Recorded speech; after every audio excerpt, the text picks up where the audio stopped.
কারণ এই ওয়াজ ফরিদপুরে করাটা কঠিন। স্বাভাবিকত অঞ্চলে মানুষ এটা সহজভাবে নেয়ও না, কিন্তু তবুও আজকে আপনাদের মতের বিরুদ্ধে গিয়ে, ইচ্ছার বিরুদ্ধে গিয়ে কিছু কথা আপনাদের শোনায় দিতে চাচ্ছি আমি। কষ্ট হচ্ছে? তাহলে শুনবেন মনোযোগ দিয়ে। ফরিদপুরের ভাইরা জবাব দেন, ইমান ভাঙ্গার কারণ কয়টা? আরো জোরে। এই তিনটা কারণ যদি আপনার আমলের মধ্যে, এই তিনটা কারণ যদি আপনার বিশ্বাসের মধ্যে ঢুকে যায়, তাহলে আপনি আটরশি হন, চন্দ্রপুরী হন, আর যে পুরী হন না কেন, ইমান যদি ভেঙে যায়, কোন আল্লাহর বলি আপনারে কিচ্ছু করতে পারবে না। ইয়া আইয়ুহাল্লাযীনা আমানু, ও ঈমানদারগণ, আমিনু বিল্লাহ, তোমরা আবার আমি আল্লাহর প্রতি ঈমান আনো। বিষয়টা কেমন? ঈমানদারদেরকে তো আল্লাহ প্রথমে ডাক দিলেন। আল্লাহ তো বললেন না ইয়া আইয়ুহান নাস আমিনু, ও দুনিয়ার মানুষ ঈমান আনো।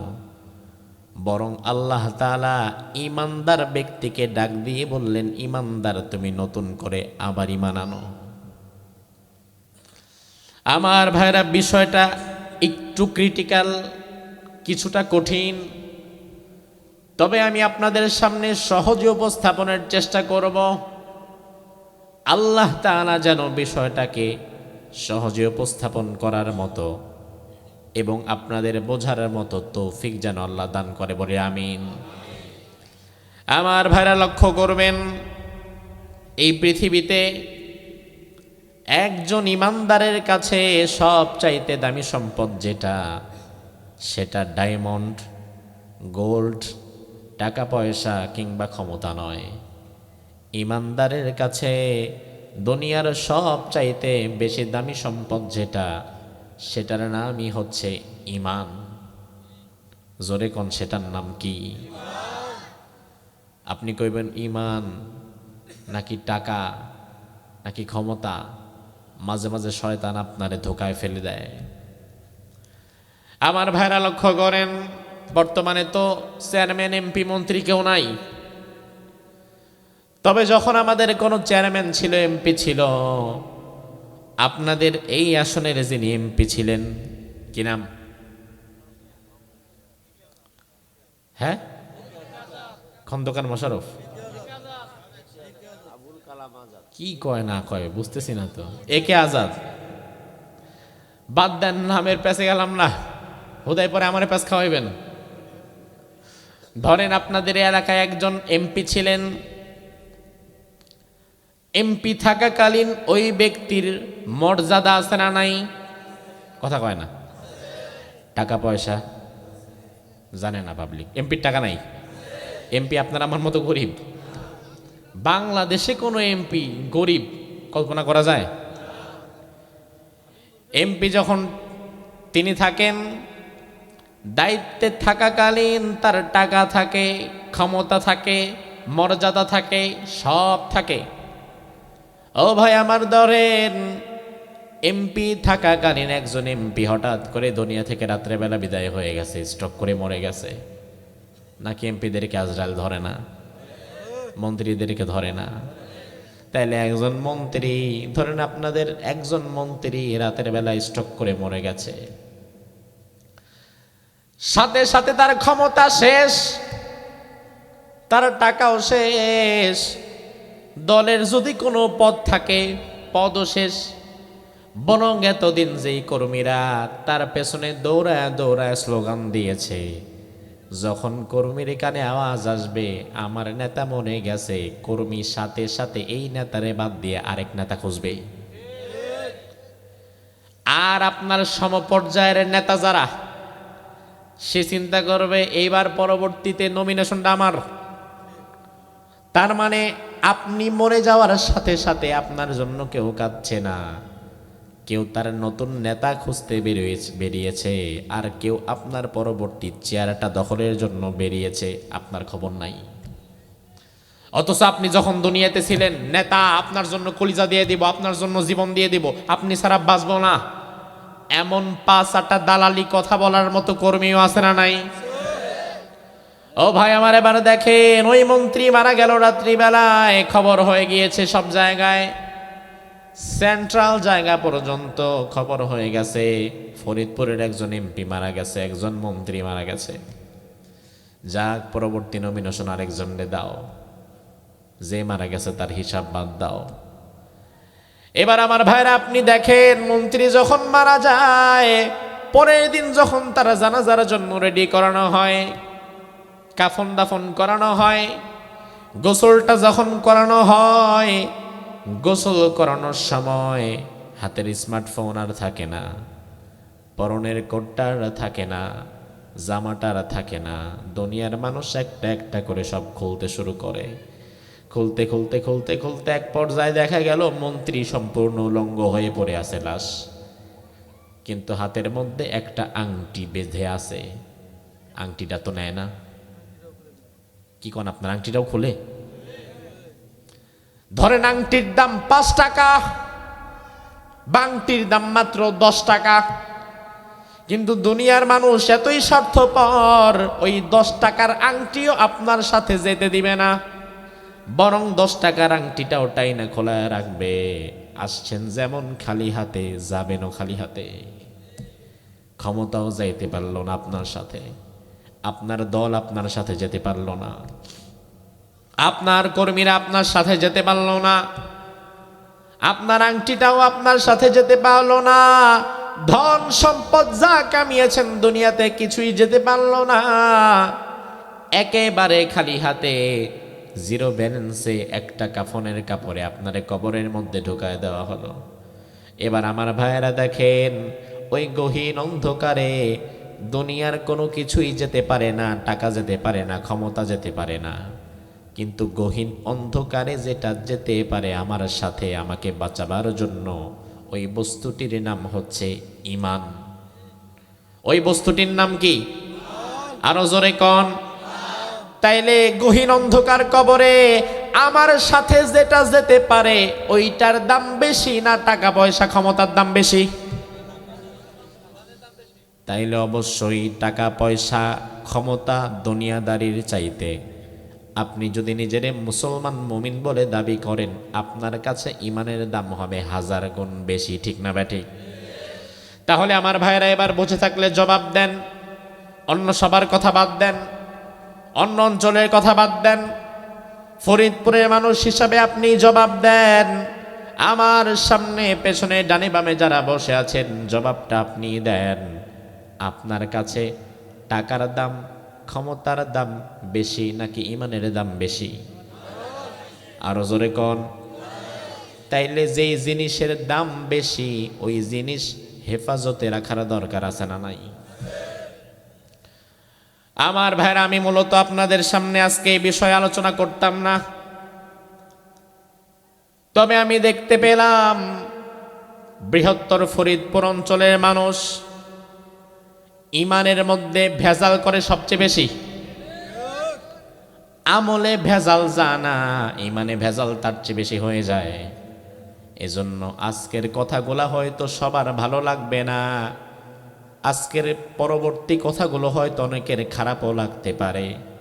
আমি আপনারে বলবো ভাই, আল্লাহর ওয়াস্তে আলোচনার শেষ পর্যন্ত যদি আপনি থাকতে পারেন, হয়তোবা আপনার ঘা হয়ে গেছে যেখানে, প্রথম ওষুধটা লাগার পরে জ্বলবে, কিন্তু ধৈর্য সহকারে যদি শুনতে পারেন, হয়তো আপনার ঘা ঠিক হয়ে আপনার ঈমানটা নতুন নবায়ন হয়ে যেতে পারে।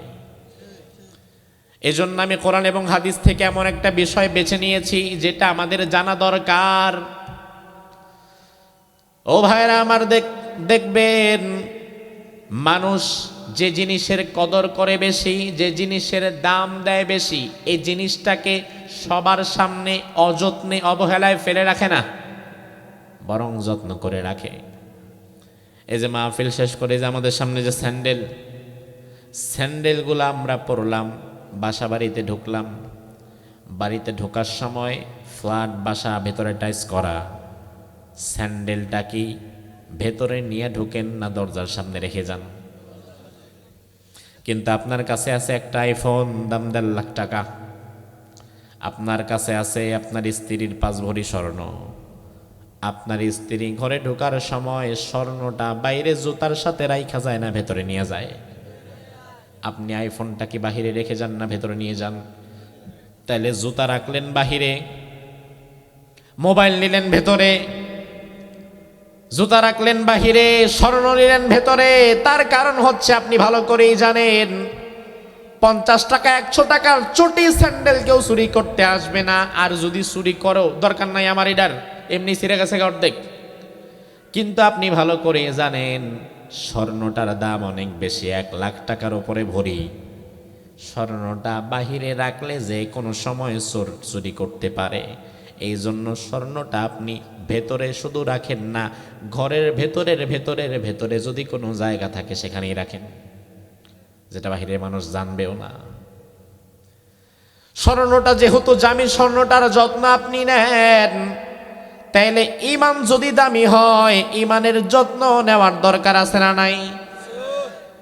ও ভাই আমার, দুনিয়াতে যে জিনিস যত দামি ওই জিনিস হাইজাক করার হাইজাকার, ওই জিনিস ডাকাতি করা ডাকাতের সংখ্যাও থাকে তত বেশি। আপনার বাড়িতে 100 টাকার জুতা চোর আপনি পাবেন না, কিন্তু আপনি যদি কোনোদিন স্বর্ণটাকে ঘরের বাহিরে রাইখা ঘুমান, এটা তো পরের দিন সকাল পর্যন্ত অক্ষত থাকবে। থাকবে? আপনি জানেনও না আপনার পাশের কোন প্রতিবেশী এসে নিয়ে যাবে, কারণ এত দামি সম্পদ লোভ কেউ সামলাতে পারবে না। আমাদের সমাজে স্বর্ণ, মোবাইল, টাকা পয়সা হাইজ্যাক করার জন্য যেমন চোর এবং ডাকাত রয়েছে, একইভাবে আপনাদের মতো সাধারণ মানুষের ইমান নষ্ট করার জন্য কিছু ইমান চোর, ইমান ডাকাতও রয়ে গেছে। বিভিন্নভাবে, বিভিন্ন কৌশলে, বিভিন্ন কথায়, বিভিন্ন কাজে আপনি সহজ সরল মানুষ, আপনার ইমানটা নিয়ে যাবে চুরি করে। আর যে ব্যক্তি ইমান হারায় ফেলবে, সারা জীবন আমল করলেও তার কোনো লাভ নাই, কারণ যার ইমান নাই তার আমলের 2 পয়সার দাম আল্লাহর কাছে নাই। আমার ভাইরা, ইমানকে যদি আমরা সংখ্যার মানে দাঁড় করাই, ইমানকে যদি সংখ্যার মানে আমরা দাঁড় করাই, তাইলে ইমানের মান হচ্ছে 1। ইমানকে রাখবেন 1-এর জায়গায়। 1-এর পরে যদি আপনি একটা শূন্য দেন, তাইলে সংখ্যাটা কত হবে? যদি শূন্য আরেকটা বাড়ান কত হবে? আরেকটা বাড়ালে, আরেকটা বাড়ালে, এভাবে শূন্য যত দিবেন সংখ্যার মানও তত বাড়বে। নামাজ কবুল হবে তখন আপনার ইমান ঠিক থাকবে যখন, হজ কবুল হবে তখন আপনার ইমান ঠিক থাকবে যখন, জাকাত, জিকির, আজগার, নফল নামাজ, নফল রোজা, হজ, জাকাত, মাহফিল শোনা কবুল হবে তখন, ইমান ঠিক থাকবে যখন। সামনে 1 নাই, 1 মুছে ফেলে এবার আপনি শূন্য দিলেন 1টা, 2টা, 3টা, 4টা, 5টা, কিন্তু এই শূন্যের আগে কোনো 1 যদি না থাকে, এমন শূন্য যদি 100 দেন, 100 শূন্য মিলায়া কিন্তু একটা বড় শূন্যই হবে, মূল্যহীন। ও ভাই আমার, আমি আপনাকে বলছি, ইমান যদি আপনার ভেঙে যায় কিংবা ইমান যদি ভেজাল হয়, শীতের রাতের ফজরে নামাজও আপনার মূল্যহীন, সারা রাতের মাহফিল মূল্যহীন, নামাজ মূল্যহীন, হজ, রোজা, যাকাত সব মূল্যহীন। তাইলে যেই জিনিসের দ্বারা আমল কবুল হয়, যেই ইমানের এত দাম, ওই ইমানের পরিচর্যা করা, ওই ইমানের যত্ন নেওয়ার দরকার আমাদের আছে না নাই? তবে দুর্ভাগ্যজনক, বাংলাদেশের মানুষ সবচাইতে বেশি ধরা খাবে ইমানের ক্ষেত্রে।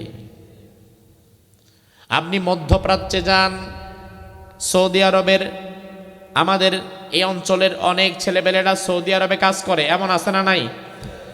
প্রবাসী নাই?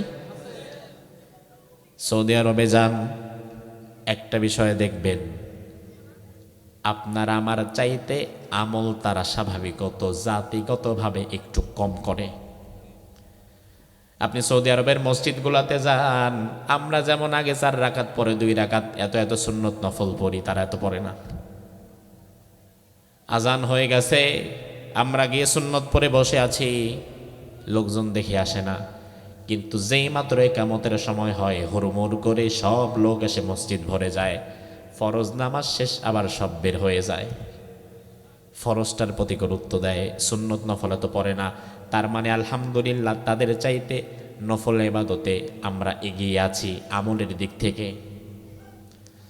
তবে আমাদের চাইতে তারা আগায় আছে ইমানের দিক থেকে। ইমানের দিক থেকে তারা এগিয়ে, কারণ স্বাভাবিকত তারা ইমানের সাথে শিরিক করে না, স্বাভাবিকত তারা ইমানের সাথে আমলের মধ্যে বেদাত করে না। এই জন্য ইমান তাদের সলিড, আমল কম, আর আমাদের আমল বেশি, ইমানে ভেজাল। আল্লাহর কাছে কিন্তু অল্প আমল থাকলেও পার পাওয়া যাবে যদি ইমানটা ঠিক থাকে, কিন্তু হাজার আমল করলেন পার পাওয়া যাবে না যদি ইমানে ভেজাল থাকে। আমার ভাইরা, এটা কিন্তু আমার কথা না যে হুজুর আপনারা দাওয়াত দিয়ে আনছে দেখে যা খুশি তাই কয়ে যাইতেছেন, না, এটা রাসূলের হাদিস। আল্লাহর হাবিব বলেছেন, আখলিস দীনাক ইয়াকফিকাল আমালুল কলিল। তোমার ইমানকে তুমি খাঁটি করে নাও, আমল যদি অল্প করো, অল্প আমল তোমার নাজাতের জন্য যথেষ্ট হয়ে যাবে যখন না তোমার ইমানটা থাকবে খাঁটি। এজন্য আমার ভাইরা, বাংলাদেশের মানুষের সবচেয়ে দুর্বলতম জায়গার নামই হচ্ছে ইমান। ইমানে ভেজাল করে সবচেয়ে বেশি। অন্যান্য জেলার মানুষ জানা, আমি ইনকোয়ারি করে দেখলাম বৃহত্তর ফরিদপুরের মানুষ ভেজাল এখানে আরো বেশি করে। তার কারণ আবেগ তাদের বেশি, বিবেক কম কাজে লাগায়। অর্ধ শিক্ষা বা অল্প শিক্ষার কারণে ইমান হারায় ফেলে, ইমান ভেঙে ফেলে। আপনি কোন হুজুর ইমান আবার ভাঙ্গে নাকি? আমি বলবো ভাই, রোজা যেমন ভাঙ্গে, নামাজ যেমন ভাঙ্গে, হজ যেমন ভাঙ্গে, ওযু যেমন ভাঙ্গে, ইমানও তেমন ভাঙ্গে। এই যে সারের নামাজ আপনারা পড়লেন, নামাজের আগে পবিত্রতার দরকার কি আছে না নাই? ওযুর দরকার আছে না নাই? ভাইরা, আপনারা ওযু করলেন, ওযু করে এবার আপনি মসজিদের দিকে ঢুকলেন। গ্যাস্ট্রিকের সমস্যার কারণে বায়ু দূষণ হয়ে গেছে নামাজের আগেই, কিংবা মুখ ভরে বমি হয়ে গেছে, কিংবা কোথাও পড়ে আঘাত পেয়ে অনেক রক্ত ঝরে গিয়েছে। ওযু কি তখন আছে না গেছে? এখন চিন্তা করলেন যা হওয়ার হয়েছে, ধরু এই শীতের মধ্যে আবার ওযু করুন নাকি? যাই আল্লাহু আকবার বলে নামাজ পড়ে নেই। এইভাবে যদি আপনি নামাজে দাঁড়ান, নামাজ যদি 3 রাকাত 4 রাকাতের জায়গায় 8 রাকাতও পড়েন, কবুল হবে। তার কারণ ওযু যার নাই তার নামাজও নাই। এই জন্য ওযু যখন ভেঙে যায়, হাজারো পানি ঠান্ডা থাকার পরেও কিন্তু আপনি আর বসে থাকেন না, প্রয়োজনে আবার নতুন করে ওযু করে নেন। তার কারণ আপনি জানেন যে আল্লাহ রে, আমার ওযুটা তো ভেঙে গেছে। ওযু ভাঙার কারণ জানেন বলেই কিন্তু আপনি আবার ওযুটা করে নেন। ওযু ভাঙার কারণ যদি আপনি না জানতেন, আপনি আর করতেন না। আপনি মনে করতেন আমার ওযু তো আছেই। এই যে আপনি যখন নামাজে দাঁড়ালেন, আল্লাহু আকবার বলে তাকবীরে তাহরিমা বেঁধে আপনি নামাজে দাঁড়ালেন, এমন সময় পাশ থেকে এই ভাই এসে বলল, কেউ সালাম ভাই, অনেকদিন পরে দেখলাম, কেমন আছেন? আমি যখন নামাজে দাঁড়িয়েছি, উনি যদি আমারে ডাক দেয় কথা শুনবো। আপনি যদি ওনার কথার জবাব দিয়ে এখন জি আল্লাহ ভালো রাখছে, আপনি কেমন আছেন, নামাজ হবে? এই জন্য উনি যদি আপনারে 1000 বারও ডাকে, আপনি তার ডাকের জবাব দিবেন না। এই কারণ আপনি জানেন ডাকের জবাব দিলে নামাজ ভেঙে যাবে। এটা যদি না জানতেন, নামাজের মধ্যে দাঁড়ায় ওনার সাথে আপনি সুখ দুঃখের গল্প শুরু করে দিতেন। কথা কি ঠিক কিনা? আপনি জানেন বলেই কিন্তু এটা করেন না। রমজান মাস আসছে, চৈত্র মাসের দিন যখন রোজা হয়, প্রচন্ড গরমের সময় ঘরের দরজা বন্ধ করে আপনি একা বসে আছেন, শুয়ে আছেন, সামনে 1 গ্লাস পানি রাখা আছে, সামনে ফ্রিজ আছে, চাইলে কিন্তু 1 ঢোক পানি আপনি খেতে পারেন, কিন্তু খান না কার ভয়ে? কারণ আপনি জানেন আমি যদি 1 ঢোক পানি খেয়ে ফেলি, আমার রোজাটা হবে না, ভেঙে যাবে।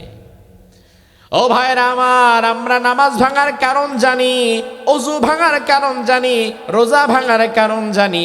এই জন্য যে কাজের দ্বারা অজু ভেঙে যায় ওই কাজ যদি হয়ে যায় আবার অজু করে নেই, যেই কাজের দ্বারা নামাজ ভেঙে যায় ওই কাজ যদি হয়ে যায় আবার নতুন করে নামাজ পড়ে নেই, যেই কাজের দ্বারা রোজা ভেঙে যায় ওই কাজ যদি হয়ে যায় আবার রোজা রেখে নেই। কিন্তু দুর্ভাগ্যজনক বিষয় হচ্ছে এই দেশের মানুষ অজু ভাঙার কারণ জানে, রোজা ভাঙার কারণ জানে, হজ ভাঙার কারণ জানে, কিন্তু ঈমান ভাঙার কারণটা জানে না। না জানার কারণে কে যে জীবনের কোন প্রান্তে বসে ঈমানটা ভেঙে ফেলেছে, ওই ভাঙা ঈমান নিয়ে সারা জীবন আমল করতেছে। আল্লাহর দরবারে এই ভাঙা ঈমানের আমলের কোনো মূল্য নাই। আপনি কিন্তু জানেন না যে আমার ঈমান কোথায় ভেঙে গেছে। আমল তো আপনি শুরু করেছেন, আমল করতেছেন, আমলে আপনার অভাব নাই। কিন্তু আল্লাহর কসম, কোরআন আমার সামনে, কোরআন হাতে নিয়ে বলছি, ঈমান যদি ভেঙে যায় আপনার 1 টাকা আমল আল্লাহ কবুল করবে না। এবার আপনি বলবেন হুজুর আমি তো জানি না, না যাই না ঈমান ভাঙছে, তাহলে আমার দোষ কি? কারণ আমাদের সমাজে কিন্তু এক শ্রেণীর পাকনামি ওয়ালা লোক খুঁজে পাওয়া যায়। আপনি বসে আছেন চায়ের দোকানে, মাহফিলের আওয়াজ আপনার কানে যাচ্ছে, 2-4-5 জন বসে বসে চা খাচ্ছে মাহফিলে, মাহফিলের পাশে চায়ের দোকান, 2-4-5 জন বসে চা খাচ্ছে। একজন উঠে বলল আমি মাহফিলে যাই, তোরা থাক। বাকিরা কয় মাহফিলে যাবি বিপদে পড়বি। কয় কি বিপদ? কারণ তুই যে মাহফিলে যাচ্ছিস, মাহফিলে হুজুর যা বলবে তোর জানা লাগবে, আর জানলে পরে মানা লাগবে। জানার পরে যদি না মানস মাইর খাবি। আর আমরা জানিও না মানিও না। আল্লাহ যদি কয় মানলি না কেন, আমরা কমু জানি না। আল্লাহ কয় বোঝা সেলসালায়া জান্নাত। এমন কথা বলার কিছু লোক কিন্তু আছে। ওরে আল্লাহ, হুজুররা যে মায়ের খাবে কেন? এই যে জানে বেশি, আর আমরা জানিও না, সহজ সরল মানুষ, আমাদের কোনো হিসাবও নাই। আরে বাবা রে বাবা, কি মজা! আমার ভাইরা, আপনি যাচ্ছেন ফরিদপুরের রাস্তা দিয়ে, আপনি যাচ্ছেন ফরিদপুরের রাস্তা দিয়ে ড্রাইভিং করে, ট্রাক নিয়ে, বাস নিয়ে। সামনে একজন পথচারী ব্রেকে কাজ করলো না, বা ব্রেক জায়গা মতো চাপতে পারলেন না, গাড়িটারে দিলেন ওই পথচারীর ওপরে উঠায়া, সাথে সাথে লোকটা গেছে মইরা। রাস্তার মধ্যে অনেক সময় এমন ঘটনা আছে না নাই? এবার সবাই তারে ধরছে, প্রশাসনের লোক তারে সেবার থানায় নিয়ে গেছে, থানা থেকে এবার কোর্টে নিয়ে গেছে। কোর্টে এবার আদালতের হাকিম তাদের সামনে দাঁড় করিয়েছে। দাঁড় করায় বলল কি ব্যাপার, ফিটনেসবিহীন গাড়ি নিয়ে তুমি রাস্তায় নামছো কেন? তোমার গাড়ির ব্রেক ঠিক নাই, এটা নিয়ে তুমি রাস্তায় নামছো কেন? এটা নিয়ে রাস্তায় নামার কারণে তুমি যেই পথচারীকে চাপা দিয়ে মেরে ফেলেছো, এখন তোমার 10 লক্ষ টাকার জরিমানা আর 10 বছরের সশ্রম কারাদণ্ড। এবার আপনি যদি কোন হাকিম সাহেব আমি মূর্খসূর্খ মানুষ, আমি কখ লিখতে জানি না, আর এই যে বাংলাদেশের এত নাম্বার ধারা, এত নাম্বার আইনে যে আছে, মাইরা ফালাইলে নাকি 10 লাখ টাকা জরিমানা দিতে হবে, আবার জেলেও যাওয়া লাগবে, আমি তো কখ এটাই পড়তে পারি না। এখন আপনার এত আইন কেন না, আপনি জানবো কিভাবে? আমি তো জানতাম না। এবার হাকিম সাহেব আপনারে বলবেন ঠিক আছে বাবা যান, তুমি যেহেতু জানতা না, তোমার কোনো অপরাধ নাই, তুমি বাড়ি চলে যাও। এভাবে বলবে তো না? না আপনি তো জানতেন না। আরে আল্লাহ, আপনি জানতেন না, হুদাহুদি আপনার শাস্তি দিবে, এটা কি মানায় ভাই? দুনিয়ার মানুষকে যদি তুমি বোকা বানাতে না পারো, তুমি আল্লাহরে বোকা ভাবছো কিভাবে? বরং তুমি যে মনে করো আমি জানি না, আমার হিসাব হবে কম, কখনোই নয়। কারণ ইসলামে জানা আলাদা একটা ফরজ, মানা আলাদা একটা ফরজ। যে ব্যক্তি জেনেছে কিন্তু মানে নাই, সে তো অন্তত একটা ফরজ আদায় করেছে, একটা করে নাই। আর যে বেটা জানেও নাই মানেও নাই, ও তো 2টা ফরজই অমান্য করেছে। এই জন্য কিয়ামতের ময়দানে শাস্তি যদি দিতে হয়, যে ব্যক্তি জেনেছে মানে নাই ও পাবে 1টা বাড়ি, আর যে ব্যক্তি জানেও নাই মারেও নাই ও পাবে 2টা বাড়ি। হিসাব কি ক্লিয়ার? বোঝে না মানুষ। এই জন্য আমার ভাইয়েরা, মানেন আর না মানেন সেটা আপনার বিষয়, অন্তত আজকে ঈমান ভাঙ্গার কারণটা জানানো দরকার আছে না নাই? আজকে আমাদের আলোচনার মূল বিষয় কিন্তু এটাই, ঈমান ভাঙ্গার কারণ কি, কোন কোন কাজের দ্বারা ঈমান ভেঙে যায়।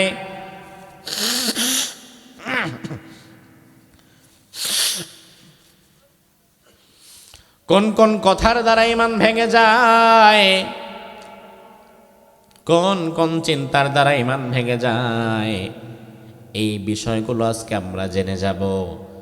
কারণ শয়তান যদি আমাদের ঈমানকে মাঝপথে ভেঙেও ফেলে, আপনি আজকের আলোচনা শোনার পরে যদি দেখেন সর্বনাশ, হুজুর কোরআন হাদিস থেকে যা বললেন তার একটা পয়েন্ট আমার সাথে মিলে গেছে, তাহলে এই মুহূর্তে তওবা করে নতুন করে আবার ঈমান আনার একটা সুযোগ আছে না নাই?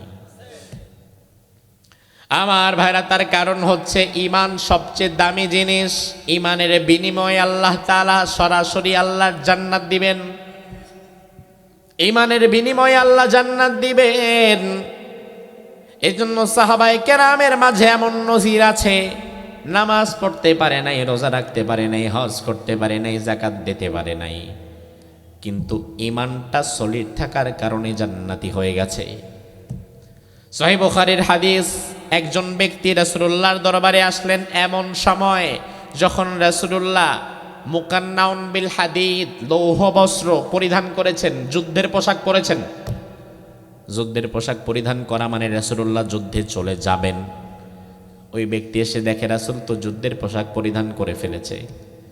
সে এবার রাসূলকে জিজ্ঞেস করছে, ইয়া রাসূলুল্লাহ, আমি তো একজন অমুসলিম, আপনার কাছে এসেছিলাম আজকে ইসলাম গ্রহণ করতে, কিন্তু আজকে দেখি আপনি চরম ব্যস্ত, অলরেডি জিহাদের পোশাক পরে বের হয়ে যাচ্ছেন, তার মানে আমাকে বেশি সময় দেওয়ার মতো সময় আপনার নাই। তবে আমি আপনার কাছে জানতে চাই, আমি যে আপনার কাছে এখন ঈমান আনতে আসলাম, এখন আমি কি আগে ঈমান আনবো নাকি আগে জিহাদের ময়দানে যাব আপনার সাথে? আগে কি ঈমান আনবো না জিহাদ করব? আমারে জানায়া দেন, দেখি আপনারা কি বলেন, আগে জিহাদ নাকি আগে ঈমান? কথা কয় না। আগে নামাজ নাকি আগে ঈমান? যার ঈমান নাই তার জিহাদ আল্লাহর দরবারে কবুল হবে?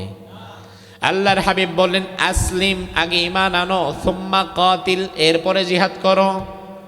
ওই সাহাবী রাসূলুল্লাহর হাতে হাত রেখে 1 মিনিটে ঈমান এনে ফেললেন, কালিমা পড়ে ফেললেন। এরপরে রাসূলুল্লাহর পেছনে পেছনে জিহাদের ময়দানে চলে গেলেন। জিহাদের ময়দানে গিয়ে ফাকাতালা ফাকুতিলা, অসংখ্য কাফেরকে মেরে এক পর্যায়ে নিজেও মরে গেলেন। আল্লাহর হাবিব জিহাদের ময়দানের শেষ যুদ্ধের পরে সাহাবায়ে কেরামের লাশগুলো যখন একত্রিত করছিলেন, এই সাহাবী তার লাশের কাছে এসে রাসূল থমকে গেলেন, হারে, মাত্র কয়েক ঘন্টা আগে আমার হাতে হাত রেখে ঈমান এনেছিল, আমিলা কলিলা ওয়া উজরা কাসীরা, আমল করেছে খুব কম কিন্তু পুরস্কার পেয়ে গেছে অনেক বেশি। এই যে সাহাবী ঈমান আনছে মাত্র 2-3 ঘন্টা আগে, ও ভাই আমার একটু জবাব দেন, তার আমল নামায় কি নামাজ আছে? কথা কয় না। রোজা, হজ, যাকাত নাই মানে কি করার সময় পায় নাই? বিষয়টা এমন না যে ইচ্ছা করে করে নাই, আরে বাবা করার সময় তো পায় নাই। ঈমান আনার সাথে সাথে জিহাদ, আমল নামায় নামাজ নাই, হজ নাই, রোজা নাই, যাকাত নাই, শুধু আছে ঈমান। শুধু আছে কি? এই ঈমানের কারণে আল্লাহ তাআলা তাকে জান্নাত দিয়ে দিয়েছে। আবার আব্দুল্লাহ বিন উবাইয়ের দিকে তাকান, আমল নামার মধ্যে নামাজ আছে, হজ আছে, যাকাত আছে, রোজা আছে, সব আছে, কিন্তু ঈমানে ভেজাল থাকার কারণে জান্নাত পায় নাই। তার মানে বিরাট আমলের পাহাড় করেছেন, লাভ নাই। ঈমানে যদি ভেজাল থাকে, বিরাট আমলগুলা কিয়ামতের ময়দানে শূন্য হয়ে যাবে। এবার আপনি বলবেন, হুজুর এত সোজা না, আমার ঈমান আল্লাহ দিলে ভাঙবো না, আমার ঈমান একবারে বুলেট প্রুফ বানায় নিছি, আমার ঈমান একবারে মজবুত, আমি অমুক পীরের মুরিদ হয়ে গেছি, পীর সাহেব আমার সামনে ঢাল, আমার ঈমান ভাঙবে না। আমাদের এখানে অনেক পীরের মুরিদ উপস্থিত থাকার কথা, নানান জন নানান পীরের মুরিদ হতেই পারেন, তাতে আমি আপনাকে কটাক্ষ করছি না। তবে আমি আপনারে বলি ভাই, আপনি নিজে আপনার ঈমানের যত্ন নেন, কারণ কিয়ামতের ময়দানে আপনার আমলনামাগুলো আল্লাহর দরবারে আপনাকে পেশ করতে হবে। আপনার নিজের আমল দিয়া নিজেকে আপনাকে জান্নাতে যেতে হবে।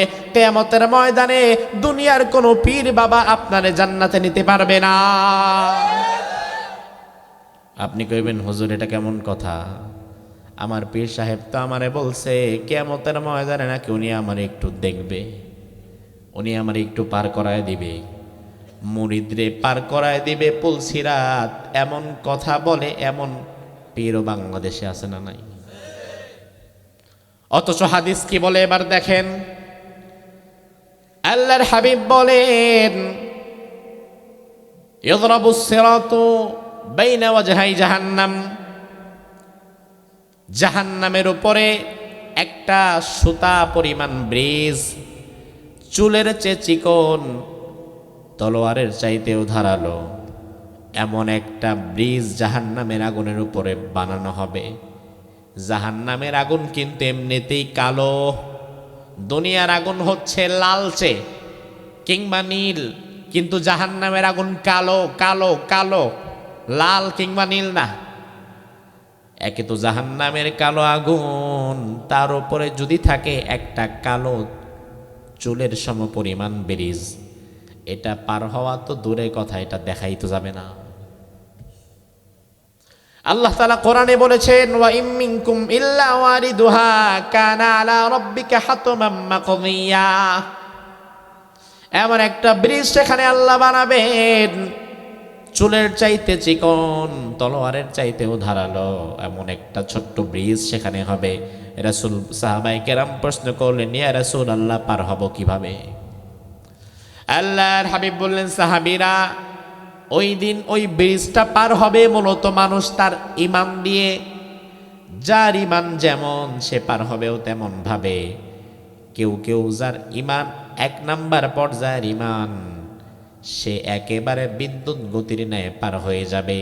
যার ঈমান আরেকটু দুর্বল, সে দৌড়ানোর গতির ন্যায় পার হবে।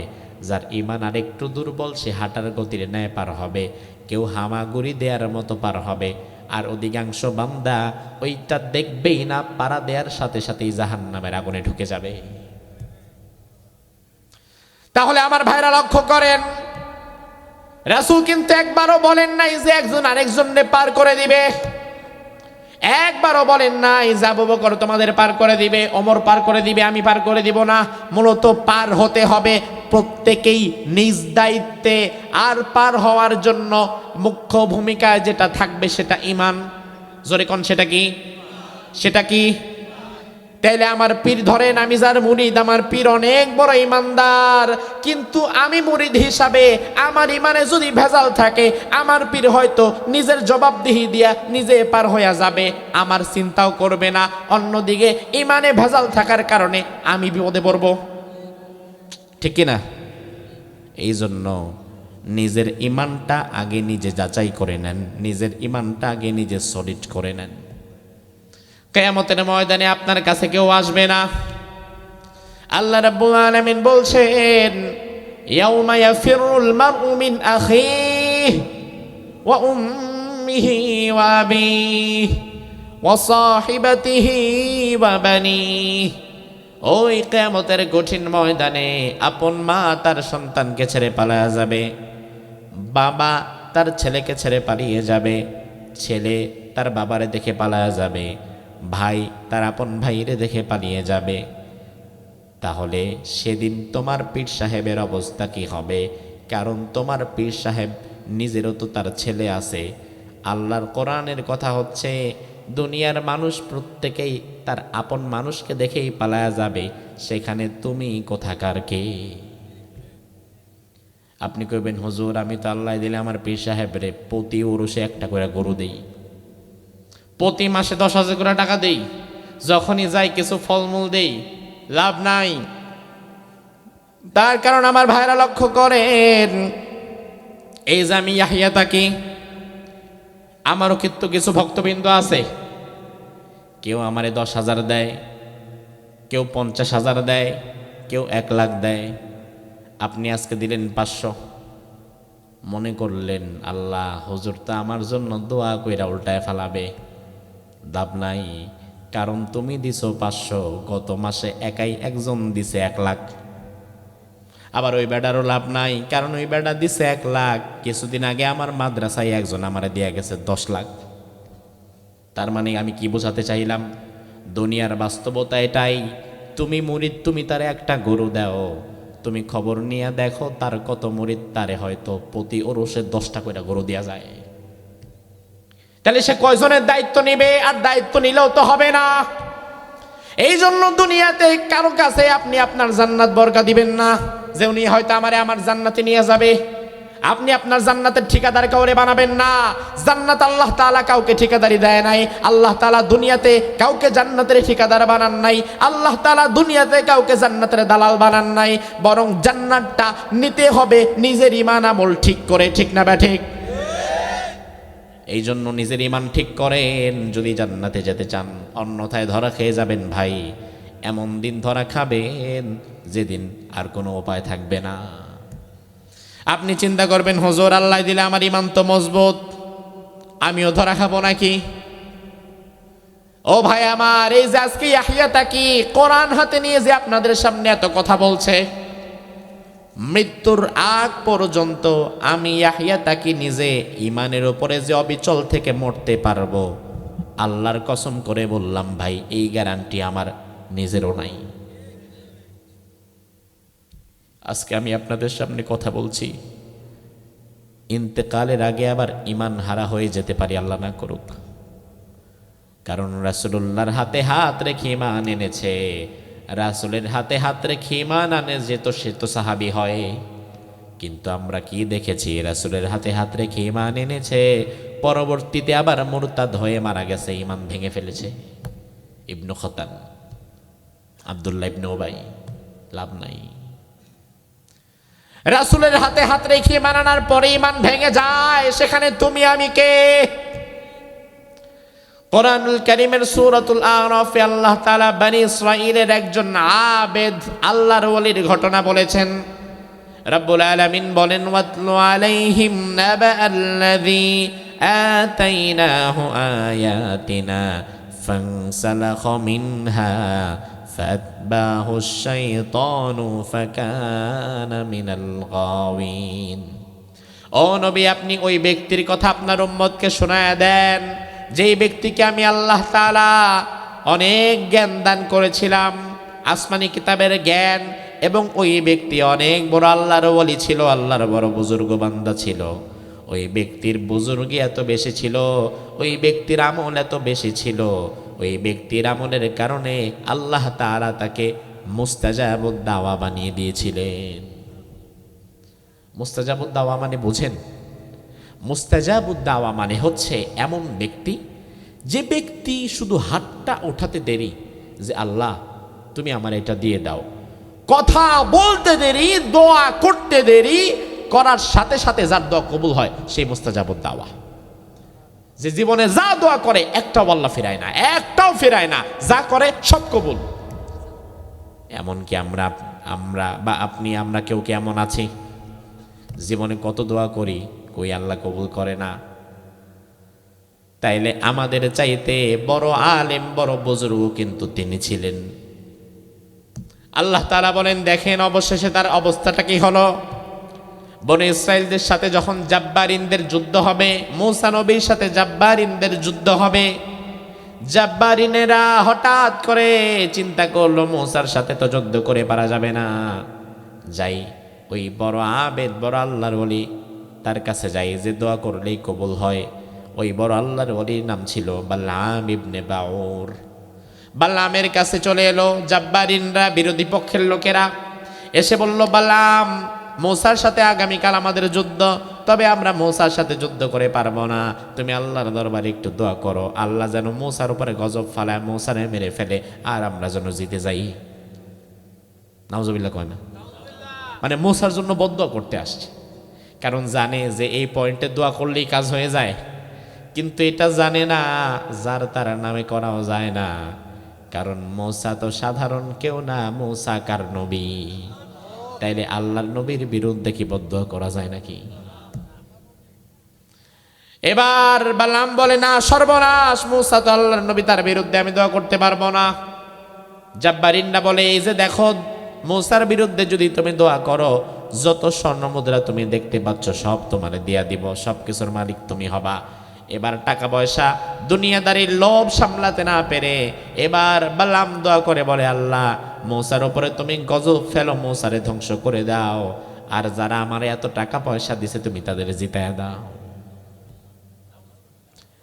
টাকা পয়সা খায়া জালিমের বিরুদ্ধে দোয়া করার মতো কিছু হুজুরও আছে না নাই?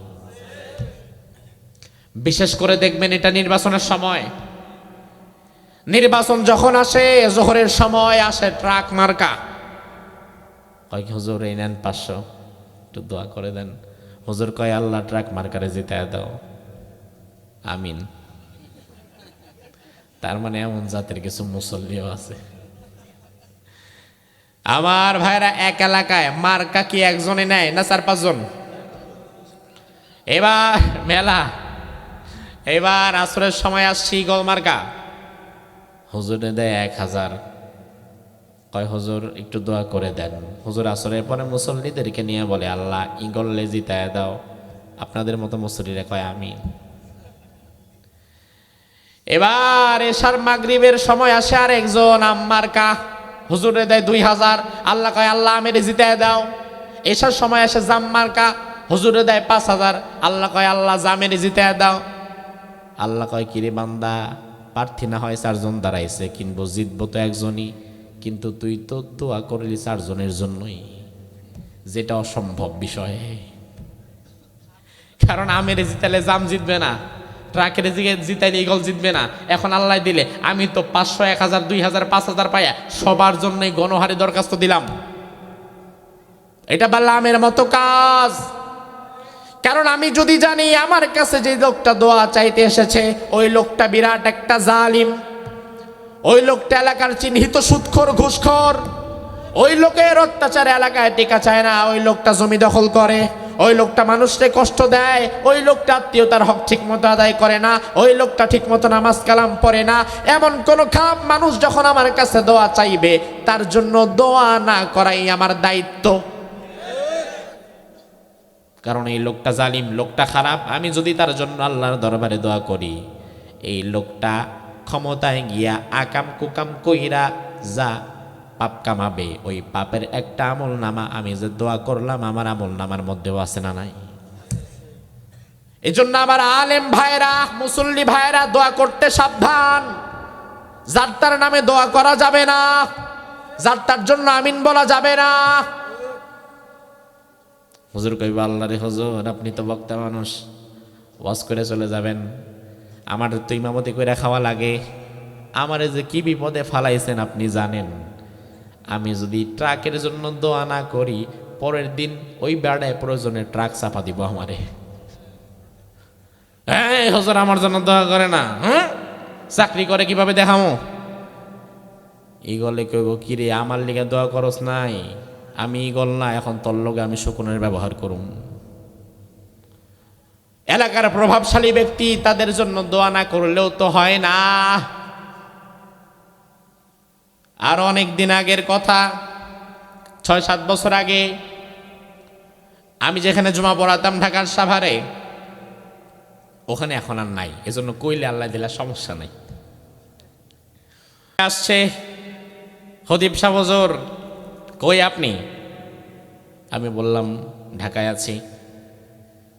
বলে হুজুর আমাদের অমুক মসজিদের উনি একটা দায়িত্বে ছিল এবং উনিও এলাকার একজন নেতা। বলল হুজুর সে মারা গেছে, আসেন তার জন্য একটু দোয়া করতে হবে। জানাজায় তো আপনারে পাই নাই, এখন জানাজার পরে আপনি একটু দোয়া করে দিবেন। আমি জানতাম আসলে লোকটা খারাপ, অত্যন্ত খারাপ, নানাবিধ অপরাধ কর্মকাণ্ডে সে লিপ্ত। আবার দোয়া না করলেও তো এই মর্যাদা হয় না, জোর করে নিয়ে গেছে। এবার নিয়ে যাওয়ার পরে আমি আল্লাহর কাছে দোয়া করলাম, আল্লাহ মুর্দা ব্যক্তি যিনি মারা গেছে, আল্লাহ তুমি মেহেরবানি করে ইমানের ভিত্তিতে তাকে মাফ করে দাও। সবাই কইছে আমিন, সবাই খুশি যে আলহামদুলিল্লাহ খতিব সাহেব নিজে দোয়া করছে, আর কোনো সন্দেহ তাইলে নাই। কিন্তু আমি যে কি করছি সেটা আমি ভালো করে জানি, কারণ আমি বলছি আল্লাহ ইমানের ভিত্তিতে মাফ করে দাও। আমি বুঝাইতে চাইছি আল্লাহ ইমান যদি ঠিক থাকে তুমি মাফ করে দিবা, আমার কি, আর ইমান যদি না থাকে মায়ের কত প্রকার আর কি কি তুমি তারে বোঝায় দাও। এখন আমার ইমাম সাহেব ভাইরা যারা আছেন, একান্ত বাধ্য হইয়া দোয়া যদি কোনো হারাম খোরের লেগা করাই লাগে, কইবেন আল্লাহ ইমানের ভিত্তিতে মাফ করে দাও, বাকিটা আল্লাহ বুঝা নিব। ঠিক কিনা? তো শুধু শুধু এর না বেটার নাম দিলে জান্নাতে সার্টিফিকেট দরকার আছে নাকি? কারণ আমার ভাইয়েরা প্রত্যেকটা জায়গায় কিছু কৌশল করার দরকার আছে না নাই? তাইলে সাপও মরে আবার লাঠিও ভাঙে না। এজন্য আমার ভাইরা বালাম যখন মূসার বিরুদ্ধে সরাসরি আল্লাহর দরবারে বদদোয়া করে বলল, আল্লাহ মূসার উপরে গজব দাও। ও ভাইরা আমার, দোয়া করা না করার এখতিয়ার আমাদের আছে। আমরা চাইলে দোয়াও করতে পারি, বদদোয়াও করতে পারি, কিন্তু কবুল করার মালিক কি আমরা না আল্লাহ? আরো জোরে কোন। এবার মূসার বিরুদ্ধে বদদোয়া করেছে, আল্লাহ তাআলা কবুল তো করেই নাই, উল্টা যে বদদোয়া করেছে ওই মুস্তাজাবুদ দাওয়া বড় আল্লাহর ওলি যেটা ছিল, ওর জিহ্বাটাকে টান দিয়ে ফেরেশতারা একেবারে নাভি পর্যন্ত ঝুলায় দিয়েছে। কোরআনে আল্লাহ বলছেন, ফামাসালুহু কামাসালিল কালব, রাস্তার কুকুরের জিহ্বা যেমন 1.5 হাত বের হইয়া থাকে, ওই বাল্লামের জিহ্বাটাকেও তেমন 1.5 হাত বের করে দিয়েছি। তাইলে আমার ভাইরা দেখেন, এত বড় আল্লাহর ওলি, যে দোয়া করে সেই দোয়াই কবুল হয়। মৃত্যুর আগে ঈমান নিয়ে মরতে পারে নাই, রাসূলের হাতে হাত রেখে ঈমান এনেছে, মৃত্যুর আগে ঈমান নিয়ে মরতে পারে নাই। আমি ইয়াহইয়া তাকি আজকে আপনাদের সামনে ওয়াজ করছি, মৃত্যুর আগে ঈমান নিয়ে মরতে পারবো কিনা আমারও জানা নাই। তাইলে ফরিদপুরের ভাইয়েরা জবাব দাও, তোমার কোনো পীর সাহেব, তোমার কোনো খাজা বাবা, কোনো চন্দ্রপুরী, কোনো আটরশি তোমার ঈমান যে মৃত্যুর আগ পর্যন্ত ঠিক থাকবে এমন গ্যারান্টি তোমারে দিতে পারবে কি? পারবে? তাতে তুমি যেই পীরের মুরিদি হও না কেন, ঈমানটা একান্তই তোমার নিজের বিষয়ে। যে কোনো সময় কিন্তু শয়তান তোমার ঈমানটা ভেঙে ফেলতে পারে। ও ভাই আমার, আমল ভাঙ্গার চাইতে ঈমান ভাঙ্গা শয়তানের কাছে বেশি প্রফিটেবল প্রজেক্ট।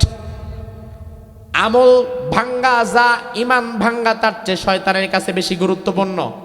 তার কারণ আজকে ধরেন আমি ওয়াজ করতে করতে করতে করতে অনেক রাত পার করে দিলাম, আপনারা অনেক রাত পর্যন্ত ওয়াজ শুনলেন। এবার ফজরের নামাজ আমরা কেউ পড়লাম না, এখানে যারা আছি একজনও পড়লাম না, প্রত্যেকেই ফজরের নামাজ কাজা করলাম। এবার ফজর কাজা করার পরে আবার যখন ঘুম ভেঙেছে, আবার ফজর 2 রাকাত পরে আল্লাহর দরবারে তওবা করে নিলাম।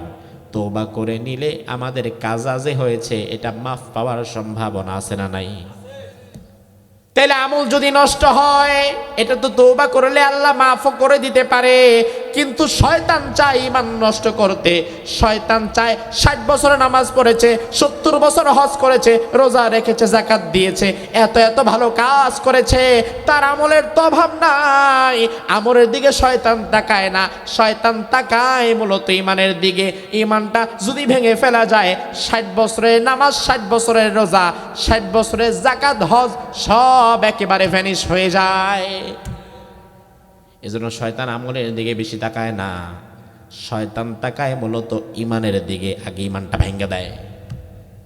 এখন আমার ভাইয়েরা, ঈমান ভাঙ্গার ছোট বড় মিলিয়ে 10টা কারণ আছে। তবে আজকের আলোচনায় 10টা কারণ আমি উপস্থাপন করব না। আজকের আলোচনায় ঈমান ভাঙ্গার মূল 3টা কারণ আপনাদের শেষে শোনায় দিয়ে যাই। এই 3টা কারণ ভালো করে মনে রাখবেন। এই 3 জায়গায় আমরা সবচেয়ে বেশি ঈমান হারাই। তাহলে আমার ফরিদপুরের ভাইয়েরা জবাব দেন, ঈমান ভাঙ্গার কারণ কয়টা? 10টা বাদ দেন, শাখা উপশাখা মিলে 10টা, 7টা শাখা উপশাখা সেগুলো বাদ দেন। ঈমান ভাঙ্গার মূল কারণ হচ্ছে 3টা। জোরে কোন কয়টা? আমার ভাইয়েরা কথা বলেন। কারণ এই ওয়াজ ফরিদপুরে করাটা কঠিন, স্বাভাবিকতে অঞ্চলে মানুষ এটা সহজভাবে নেয়ও না, কিন্তু তবুও আজকে আপনাদের মতের বিরুদ্ধে গিয়ে, ইচ্ছার বিরুদ্ধে গিয়ে কিছু কথা আপনাদের শোনায় দিতে চাচ্ছি আমি। কষ্ট হচ্ছে? তাহলে শুনবেন মনোযোগ দিয়ে। ফরিদপুরের ভাইয়েরা জবাব দেন, ঈমান ভাঙ্গার কারণ কয়টা? আরো জোরে। এই 3টা কারণ যদি আপনার আমলের মধ্যে, এই 3টা কারণ যদি আপনার বিশ্বাসের মধ্যে ঢুকে যায়, তাহলে আপনি আটরশি হন, চন্দ্রপুরী হন, আর যে পুরি হন না কেন, ইমান যদি ভেঙে যায়, কোন আল্লাহর ওলি আপনারে কিচ্ছু করতে পারবে না। ইমান ভাঙ্গার তিনটি কারণ, এর মধ্যে এক নাম্বার কারণ হচ্ছে কুফর। এক নাম্বার কারণ কি? কুফর মানে, মাশাআল্লাহ, কুফর মানে অস্বীকার করা। হুয়া জুহুদুল ওয়াহদানিয়াহ আউন নুবুওয়াহ আউশ শরিয়াহ। কুফর মানে হচ্ছে অস্বীকার করা। কোন কোন বিষয় অস্বীকার? আল্লাহর একত্ববাদে কোনো কিছুকে অস্বীকার, আউন নুবুওয়াহ রাসূলের রিসালাতের কোনো বিষয়কে অস্বীকার, আউশ শরিয়াহ শরীয়তের কোনো বিষয়কে অস্বীকার। এই তিন বিষয়ের কোনো বিষয়কে বিন্দু মাত্র অস্বীকার যদি আপনি করেন, একটা হচ্ছে মানতে পারি না, আর একটা হচ্ছে মানি না কি আবার অস্বীকার করি, এটা হচ্ছে কুফরি। আমার ভাইরা দেখেন, জোহরের নামাজ, এই মাহফিলে যারা আছে আজকে জোহরের নামাজ সবাই পড়ছে। ওরে বাবা, আপনারা কি বলেন এই মাহফিলে যারা আছে জোহর কি সবাই পড়ছে? জোহর পড়ে নাই কিন্তু মাহফিলে বসে আছে এমন মানুষও, কিন্তু ওই মানুষটা কি কাফের? কথা কয় না, বরং ওই মানুষটা হচ্ছে ফাসিক। সে একটা গুনাহ করেছে, পাপাচারী ব্যক্তি, তবে কাফের না। কিন্তু আরেক ব্যক্তি, সে জোহর পড়ে নাই, বরঞ্চ জোহরের নামাজকে স্বীকার করেছে। সে বলে ফজর আছে, আসর আছে, মাগরিব আছে, এশা আছে, জোহরের দরকার নাই।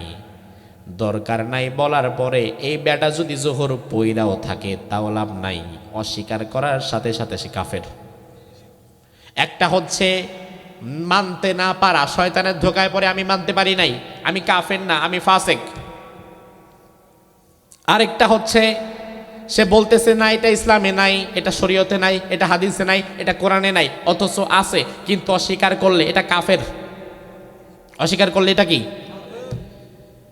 এখন আমরা যখন কোরআন হাদিস থেকে বলি ইসলামে নামাজ আছে 5 ওয়াক্ত ফরজ নামাজ, আপনি ফরজ নামাজ পড়েন না কেন? বহু পীরের দরবারের মুরিদ 5 ওয়াক্ত ফরজ নামাজ ঠিক মতো পড়ে না, এমন মুরিদও আছে না নাই? আপনাদের দিকে আসেনি? কয় ঘরে ঘরে। আস্তাগফিরুল্লাহ। আমার ভাইরা, আপনাদেরকে আমি একটু মজার কথা শোনাই। আমার সাথে ঘটে যাওয়া একটা ঘটনা। আজ থেকে আরো প্রায় 4 বছর আগে, 3 কিংবা 4 বছর এর মধ্যেই হবে। এখনই না একটা গাড়ি নিয়েছি, ছোটখাটো একটা গাড়ি এখন কিনেছি, খুব বেশি প্রয়োজনে। গত বছর পর্যন্ত আমি ব্যক্তিগতভাবে একটা গাড়ি কিনি নাই, গাড়ি ভাড়া নিয়ে চালাতাম। 3-4 বছর আগে এক ভাইয়ের গাড়ি ভাড়া নিলাম। ভালো ড্রাইভার, দেখতে শুনতেও ভালো। কয়েকবার মাহফিল আনা নেওয়ার পরে দেখলাম আল্লাহ দিলে ভালো চালায়, সারা রাত জেগে গাড়ি চালাতে পারে। তারই নেওয়া শুরু করলাম লাগাতার 1-2 মাস। একজন মানুষ আপনার সাথে যখন 2-1 মাস 2-3 মাস সারা দিন চলাফেরা করবে, তখন ওই ব্যক্তির প্রতি কিন্তু আপনার একটা বিশ্বাস এবং ভালোবাসা জন্মে যাবে। একদিন আমার ওই ড্রাইভার আমার কয়, হুজুর আমার এক ভাই আসছে, আমার আপন ভাই, গ্রাম থেকে আসছে, আপনাদের এই অঞ্চলের মানুষ, কাছাকাছি হবে। বলে হুজুর গ্রাম থেকে আসছে, আপনার কথা তারে অনেক বলছি, সে আজকে আপনার সাথে একটা মাহফিলে যেতে চায়, তারে কি নিব নাকি? আমি বললাম ঠিক আছে, সমস্যা নাই, মাহফিলও কাছাকাছি আছে, টাঙ্গাইল, আমার বাসা সাভার, মাহফিল টাঙ্গাইল, সর্বোচ্চ 2 ঘন্টার রাস্তা। আমি বললাম সমস্যা নাই, নিয়ে চলো, তোমার ভাই সাথেই থাকুক। এবার আসরের পরে মাগরিবের আধা ঘন্টা আগে আমরা সফর শুরু করলাম, বাসা থেকে বের হলাম। আধা ঘন্টা চলার পরে যখন মাগরিবের আজান হয়ে গেল, আমি আমার ড্রাইভার সাহেবরে বললাম, সামনে যাওয়ার পরে যেই মসজিদ দেখবা ব্রেক করবা, মাগরিবের নামাজ পড়ে নিব। আলহামদুলিল্লাহ, ড্রাইভার সাহেব সে তো আমাকে জানে, 2-2.5 মাস ধরে আমার সাথে আছে। মসজিদ পাইলে নামাজের সময় সে ব্রেক করে দেয়। মসজিদ একটা পেয়েছে, রাস্তার পাশে গাড়িটা থামালো, আমি নামলাম, ড্রাইভার সাহেবও নামলো। অজু করে আমরা গেলাম মসজিদে, নামাজ পড়লাম। নামাজ পড়ার পরে যেহেতু আমাকে ওখানে গিয়ে এশার মধ্যে মাহফিল ধরতে হবে, আরেকটা মাহফিল আছে, এই জন্য তাড়াহুড়া করে ফরজটা করে সুন্নাত না পড়ে আমি সবার আগে মসজিদ থেকে আমি বের হয়েছি। জুতাটা নিয়ে আমি যখন বের হলাম, বের হওয়ার পরে আমি দেখলাম আমার ড্রাইভার সাহেবের বড় ভাই যে গ্রাম থেকে আসছে সে নামাজ পড়ে নাই, বরং সে গাড়ির ওই পাশে গাড়ির সাথে হেলান দিয়া দাঁড়ায় আছে আর কি যেন একটা খাইতেছে। একে তো নামাজ পড়ে নাই, এর উপর আবার বিড়ি খায়, মেজাজটা যে খারাপ হয়েছে। ও ভাই, অনেক সময় মেজাজ খারাপ হইলেও তৎক্ষণাৎ রিয়াকশন করাটা বুদ্ধিমানের কাজ না। আমি কিছুই বললাম না। এরপরে আবার যখন গাড়িতে বসলাম, সফর শুরু করলাম, বিড়ি খাওয়ার বিষয়টা পরে আগে আমি তারে জিজ্ঞেস করলাম, কেউ ভাই নামাজ পড়েন নাই নাকি? সে কিন্তু বলতে পারবে না যে পড়ছি, তার কারণ মসজিদ থেকে তো সবার আগে আমি বেরোইছি, তাই বেটা বললো কই। এখন সে কয়, না হুজুর আমি নামাজ পড়ি নাই, এবং আমি নামাজ পড়ি নাই এই কথাটা খুব ইজিলি, সুন্দরভাবে, সহজে, হাসি খুশি মুখে বলছে, সাহস নিয়ে বলছে না হুজুর আমি নামাজ পড়ি নাই। আমি কইলাম, কেন নামাজ পড়েন নাই? নামাজ পড়াটা তো দরকার ছিল, নামাজ তো 5 ওয়াক্ত আল্লাহ আমাদের জন্য ফরজ করেছেন, অন্যান্য সকল আমলের চাইতে নামাজের গুরুত্ব বেশি না কম? কথা কয় না। আমি যখন তাকে 2-1টা ওয়াজ শোনাতে চাইব, উনি আমার কয়, হুজুর থামেন, আসলে আমি এমন একজন বড় পীর সাহেবের কাছে মুরিদ হয়েছি, যার কাছে মুরিদ হওয়ার পরে তিনি আমাকে 25টা সবক দিয়েছে, এই 25টা সবক যে কমপ্লিট করে তার নামাজ লাগে না। মেজাজটা কেমন হয় দেখেন। এবার আমি বললাম, ওই মিয়া, তোমার পীর কি তোমার জান্নাত দিবে নাকি? তোমার পীর তো তোমার হেদায়েত দিবে না। হেদায়েতের একমাত্র গ্রন্থ কোন কিতাব? কথা কয় না। হেদায়েত কি আমি আপনাদের দিতে পারবো নাকি? হেদায়েত কোন কিতাবের মধ্যে আছে? তোমার পীর তো তোমার হেদায়েত দিবে না, হেদায়েতের কিতাব কোনটা? এবার সে কয়, হুজুর আমার পীর বাবা আমারে কোরআন থেকে তালিম দিছে, আপনি যে আমার কোরআন দিয়ে আটকাইবেন হবে না, বরং আমি যে এখন নামাজ পড়ি না, আমার যে এখন আর নামাজ লাগে না, এটা কিন্তু কোরআনেই আছে। আমি বললাম, কোন আয়াত? সে আমারে কয়, আয়াত একটা আছে, তবে আমার এখন জানা নাই। আমি কইলাম, আয়াতটা খুঁজে বের করেন। সে দেখলাম আরেকজনে ফোন দিছে, নাম্বার কয়েকটা টিপ আরেকজনে ফোন দিছে, ফোন দিয়ে কয়, তরিকতের ভাই কেমন আছেন? কয় আলহামদুলিল্লাহ। ওই পাশ থেকে কয়, হ্যাঁ ভালো আছি। কয় ভাই, ওই যে আমি আর আপনি যে একসাথে একটা সবক শেষ করলাম, 25 নাম্বার সবকের পরে যে আমাদেরকে একটা আয়াত দেয়া হইলো, ওই আয়াতটা কত নাম্বারে?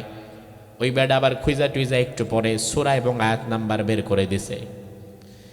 এরপরে 10 মিনিট পরে সে আমারে জানাইলো, হুজুর অমুক সূরার অত নাম্বার আয়াত, ওইটা দেখেন, ওইটা দেখলেই পাবেন।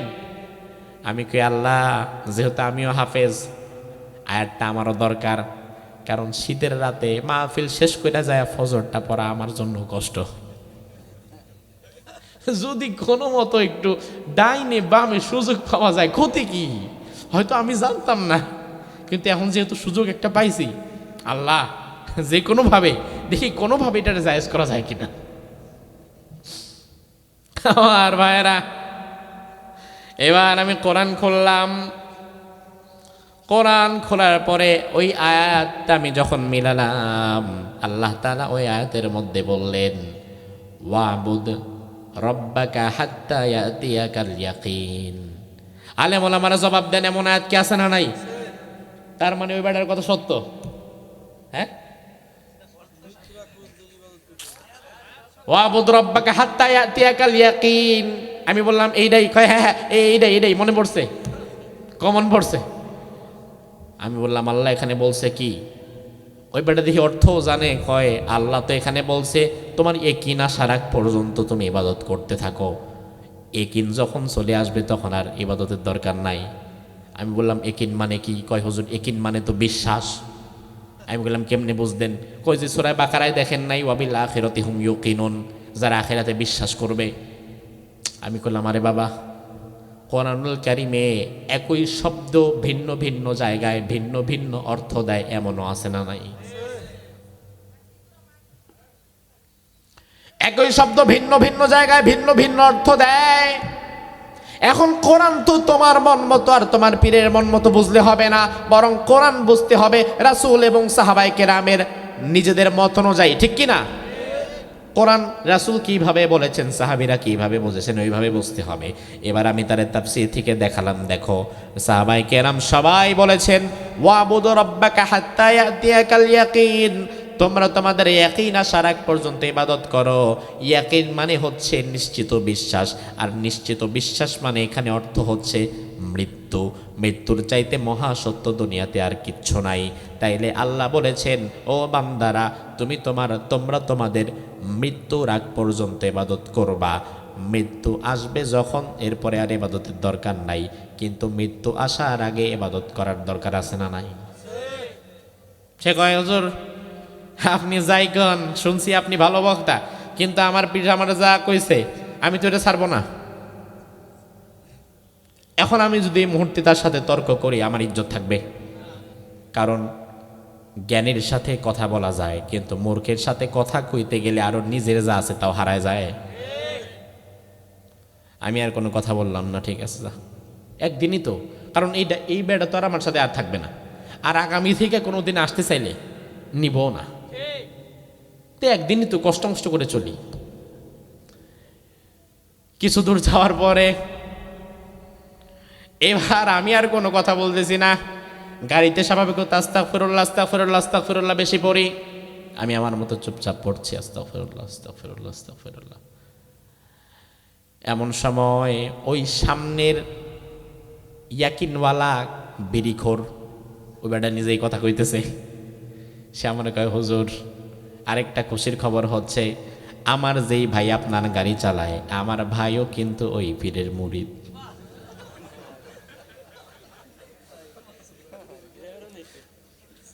আমি আমার আস্তাগফিরুল্লাহ তো উড়ে গেছে, কয় কি রে? আমি বললাম, ভাই তুমি কি তাই ওই পীরের মুরিদ নাকি? কয় জি হুজুর, আমি তার পীরের মুরিদ। আমি বললাম, কিভাবে? তোমার বড় ভাই তো নামাজ পড়ে না, তুমি তো আলহামদুলিল্লাহ আমার সাথে 5 ওয়াক্ত নামাজই পড়ো। কয় হুজুর, আমার সবক মাত্র 17 নাম্বার স্টেজে। তার মানে আর কয়টা বাকি আছে? আর কয় স্টেজ? আমি পেছন থেকে তার হাতে ধরে বললাম, ভাই আল্লাহর ওয়াস্তে সবক যেখানে আছে এখানে থামা, সামনে আর বাড়াইস না। কারণ যে সবক নেওয়ার পরে তোমার নামাজ লাগে না, রোজা লাগে না, হজ লাগে না, যাকাত লাগে না, বুঝতে হবে ওই সবক কখনো ভালো মানুষের সবক হতে পারে না, ওটা শয়তানের সবক, ঠিক কি না?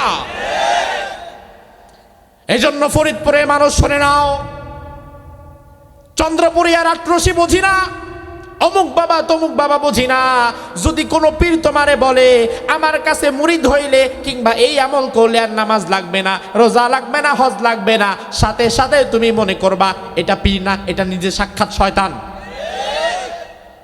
কারণ আমি পীরের কাছে যাওয়ার পরে পীর আমারে নামাজ থেকে সরাবে কেন, বরং আমি যদি বেনামাজি হই পীর আমারে আরো নামাজি বানাবে। তাহলে যে পীর উল্টা আমার টাকা পয়সা নিয়ে আমারে নামাজ থেকে সরায় দেয়, ও কোনোদিন পীর হতে পারে না, ও শয়তান না, ও বরঞ্চ মহা শয়তান, ঠিক কিনা? আমার ভাইরাই, যে এটা হচ্ছে কুফর, অস্বীকার। পীর বাবা কে? নাকি আমার মতো হুজুর? সন্তান দেওয়ার একমাত্র মালিক আল্লাহ। তবে বাংলাদেশে সন্তান হয় না, 2, 4, 5 বছর বিয়ের পরে যদি সন্তান না হয়, তাহলে সিলেটে শাহজালালের মাজারে গিয়া কিংবা অন্য কোনো পীরের দরবারে গিয়া গরু ছাগল মান্নত কইরা সেজদায় পড়ে সন্তান চায়, এমন মানুষও আছে না নাই? অহরহ। আল্লাহ তাআলা কোরআনে বললেন, ইয়াখলুকু মা ইয়াশা ইয়াহাবু লিমান ইয়াশাউ ইনাসা ওয়া ইয়াহাবু লিমান ইয়াশাউ যুকুর। আল্লাহ যা খুশি তাই বানান, কাউকে আল্লাহ ছেলে দেয়, কাউকে মেয়ে দেয়। আও ইউযাউযুহুম যুকরানা ওয়া ইনাসা, কাউকে ছেলে মেয়ে উভয়টাই দেয়। ওয়া জালু মান ইয়াশাউ আকিমা, কাউরে ছেলেও দেয় না মেয়েও দেয় না। তাইলে দোষটা কার? আমার ভাইরা, আল্লাহ তাআলা চাইলে কাউকে ছেলে দেয়, কাউকে মেয়ে দেয়, কাউকে দুইটাই দেয়, আবার কাউকে কিচ্ছু দেয় না। সিদ্ধান্তটা কার? তাইলে দেওয়ার মালিক একমাত্র আল্লাহ। দেওয়ার মালিক কে? হয়তো আল্লাহ বিয়ের 5 বছর পর তোমার সন্তান দেয় নাই, বিয়ে করেছো 10 বছর হয়ে গেছে সন্তান দেয় নাই, ডাক্তারের কাছে বারবার যায়, ডাক্তার বলে কি ব্যাপার, কিছুই তো বুঝি না, সব ঠিক আছে, কেন সন্তান হয় না আমরাও তো জানি না। এমনও আছে না নাই? আল্লাহ তাআলা আপনারে পরীক্ষা করতে চায়। আল্লাহ তাআলা যেমন আপনার বাবা ইব্রাহিমকে করেছিল। আপনার বাবা ইব্রাহিম আল্লাহ তাআলার কাছে সন্তান চাইতে চাইতে বুড়ো হয়ে গেছে, 80 বছর পার হয়ে গেছে, সন্তান নাই। অবশেষে আল্লাহ তাআলা 80 বছর পরে সন্তান দিয়েছে। তাইলে তুমি অন্তত তোমার বাবার আদর্শ অনুযায়ী আগে 80 বছর ধৈর্য ধারণ করো, অপেক্ষা করো, আল্লাহর দরবারে সন্তান চাও। বিশ্বাস করো ভাই, আল্লাহ ছাড়া কেউ দিতে পারে না। কারণ তুমি কি দেখো না, রাস্তার যে কুকুরের 7টা 8টা 10টা বাচ্চা হয়, ওর তো কোনো বাবার কাছে যাওয়া মাথা ঠেকার দরকার হয় না, ওরে তো আল্লাহ এমনি বাচ্চা দিয়ে দেয়। তাইলে তুমি আশরাফুল মাখলুকাত, তুমি কেন আরেকজনের কাছে গিয়া মাথা নত করবা? বরং মাথা নত যদি করাই লাগে একজনের কাছেই করব, তিনি কে? এক আল্লাহ ছাড়া কারো কাছে নয়। এরপরে আমার ভাইয়েরা, আমাদের চুল, মাথার চুল থেকে পায়ের নখ পর্যন্ত যতগুলো অঙ্গ প্রত্যঙ্গ অনুষঙ্গ আমাদের বডিতে রয়েছে, এর মধ্যে সবচাইতে গুরুত্বপূর্ণ জায়গার নাম হচ্ছে কপাল। সবচেয়ে গুরুত্বপূর্ণ জায়গা কি? তার কারণ আমার ভাইরা দেখেন, অন্যান্য অঙ্গ প্রত্যঙ্গের কিন্তু আলাদা কাজ আছে, কপালের কাজ নাই। হাত দিয়ে ধরি, মুখ দিয়ে কথা বলি, নাক দিয়ে নিঃশ্বাস নেই, কান দিয়ে শুনি, চোখ দিয়ে দেখি, পা দিয়ে চলি। তাহলে কপালের কাজ কি? কপালটা আল্লাহ কেন দিলেন? কপাল দিয়া কি করি? কপালের মূলত একটাই কাজ, সেই কাজটা হচ্ছে দৈনিক 5 বার আমার আল্লাহর সেজদা দেওয়া। এছাড়া কপালের কোনো কাজ নাই। দৈনিক 5 বার কপালটা আল্লাহ বানিয়েছেন আল্লাহর দরবারে ঠেকাবার জন্য। এই কপালটা যদি তুমি আল্লাহর দরবারে না ঠেকায়া অন্য কারো দরবারে গিয়া ঘষো, অন্য কোনো দরবারে গিয়া সেজদা দাও, সরাসরি আল্লাহর সঙ্গে শিরিক হয়ে যায়, এবং একটা শিরিকের দ্বারা তোমার ঈমান ভেঙে যায়। ওই হিন্দু কিয়ামতের ময়দানে, যেই হিন্দু 360 কোটি দেবদেবতার পূজা করেছে, 3 কোটি দেবদেবতার পূজা করেছে, যে মনে 1000 কোটি কোটি বার শিরিক করেছে, 12 মাসে 13 পূজা করেছে, কিয়ামতের ময়দানে ওই মুশরিক হিন্দুর হাসর হবে যেমন তুমি মাজারে গিয়া সেজদা দিয়া শিরিক করেছো, মাজারে গিয়া সন্তান চেয়ে শিরিক করেছো, তোমার হাসর হবে তেমন। আপনি কবেন হুজুর এটা অসম্ভব, ওই বেটা শিরিক করছে জীবনে কয়েক কোটি, আমি করছি মাত্র 2-3টা। তাহলে আমার ওই বেটার সাথে আপনি দাঁড় করান কেন? জোর কইরা নাকি? আমি বলবো না ভাই, জোর করে না। বিরাট একটা বেলুন ফোটা করার জন্য কেউ ফোটা করছে 10টা, কেউ 50টা, কেউ 1টা। বাতাস যখন বের হবে সবটা থেকে একসাথে বের হবে। 50টা ফোঁটা যে করছে তার ভেতরেও যেমন বাতাস নাই, একটা ফোঁটা বেলুনে যে করছে ওটার ভেতরেও বাতাস নাই। ইমানের মধ্যে যে 100 শিরিক করেছে সে যেমন মুশরিক, যে একটা শিরিক করেছে সেও তেমন মুশরিক। কথা কি বোঝেন আপনারা? ওই যে বললাম, সবার কাছে কথাগুলো ভালো লাগবে না, ইচ্ছার বিরুদ্ধে শুনিয়ে দিয়ে যাই। অন্তত আজকের কথা থেকে যদি একজন মানুষ নিজের ভুল বুঝতে পারে, আজকের আলোচনা এবং মাহফিল সফল, আর কিচ্ছু লাগবে না। আমার ভাইয়েরা, ঈমান ভাঙ্গার 3টা কারণ বলবো বলেছিলাম। 1 নাম্বার বলেছিলাম কুফর, 1 নাম্বার কি, 2 নাম্বার কি, আর 3 নাম্বার সর্বশেষ হচ্ছে নিফাক। 3 নাম্বার কি? নিফাক একটা ভাইরাসের নাম, আর এই ভাইরাসে আক্রান্ত ব্যক্তির নাম হচ্ছে মুনাফিক।